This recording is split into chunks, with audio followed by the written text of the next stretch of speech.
Yeah, so great question. There's two questions here. The first one about location, I've already done an extensive video and reply to someone else on that. So do watch that and hopefully that will give you some good pointers.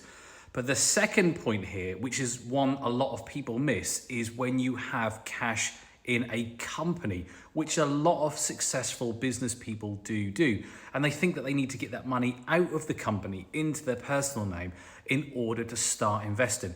And it's one of the things that a lot of people don't talk about, because the reality is a lot of these property guru guys never have money in a business account. So when you have money in a business, depending on what type of trade or what type of service you're offering, would pose a risk to start buying properties in that company, whether it's a risk to your existing business or a risk to the asset that you're purchasing. So it's best to set up a subsidiary company.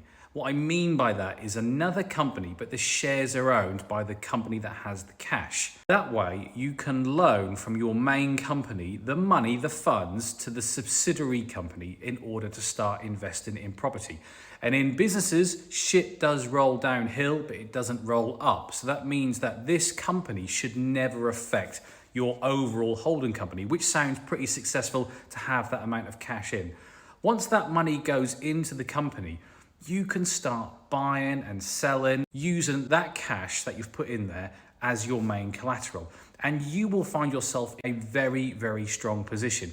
But the beauty of this is that the money moves from company to company completely tax-free. It's considered intercompany loans. So effectively, you start investing with money that you've earned without paying any tax on it.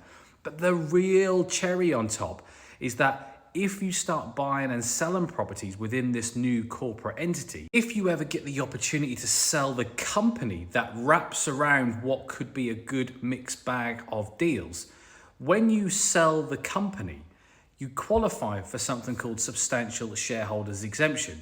That means that the profit moves back up to your holding company completely tax-free. I've used this strategy several times, and it's one of the best ways of getting large chunks of cash into a holding company to set up another subsidiary to start investing again.